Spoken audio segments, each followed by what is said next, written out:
അപ്പം നമ്മളാണ് ആ മൂഡ് ക്രിയേറ്റ് ചെയ്യേണ്ട ആളുകൾ. ഈ ഇവിടെ ഇരിക്കുന്ന ലീഡർഷിപ്പാണ്, നമ്മുടെ നാവിൽ നിന്ന് വരുന്ന വാക്കുകളാണ്. ഞാൻ വെറുതെ പറയല്ല, ഞാനിത് വാച്ച് ചെയ്യുന്ന ആളാണ് എപ്പോഴും.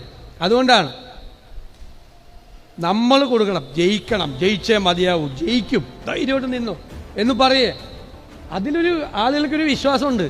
ആ വിശ്വാസമാണ് ലീഡർഷിപ്പ് കൊടുക്കേണ്ടത് താഴേക്ക്. നമുക്കിവിടെ എന്താണ് എന്ത് സംവിധാനത്തിനാണ് മോശം? ഒരു സംവിധാനത്തിനും ഒരു കുറവുണ്ടാവില്ല. ഞങ്ങളുടെ പഞ്ചായത്ത് പ്രസിഡന്റിനെ ഞങ്ങളിവിടെ സത്യപ്രതിജ്ഞ ചെയ്യിപ്പിക്കും എന്നൊക്കെ പറഞ്ഞ് വാശി ഉണ്ടാക്കണം.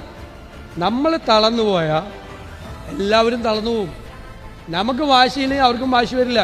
നമുക്ക് വാശിയും നമ്മൾ അതിനു വേണ്ടി നിന്ന് കഴിഞ്ഞാൽ അതിൻ്റെ 10 ഇരട്ടി വാശി നമ്മുടെ പ്രവർത്തകർ കാണിക്കും, ഇല്ലേ? മീഡിയക്ക് എന്ത് വേണമല്ലോ വേണ്ട. മീഡിയ പറഞ്ഞ പോലെയാണ് പാലക്കാട് നിലമ്പൂരൊക്കെ സംഭവിച്ചത്. മീഡിയ പറഞ്ഞ പോലെ ഒന്നും അല്ലല്ലോ പാലക്കാട് സംഭവിച്ചത്. നമ്മുടെ പ്രവർത്തകരെല്ലാവരും ഇറങ്ങി, യുണൈറ്റഡ് ആയിട്ട് ഇറങ്ങി, അവർ അസലായിട്ട് വർക്ക് ചെയ്തില്ലേ? അവരുടെ വർക്കല്ലേ, എന്തൊരു വർക്കാണ് ചെയ്തത്.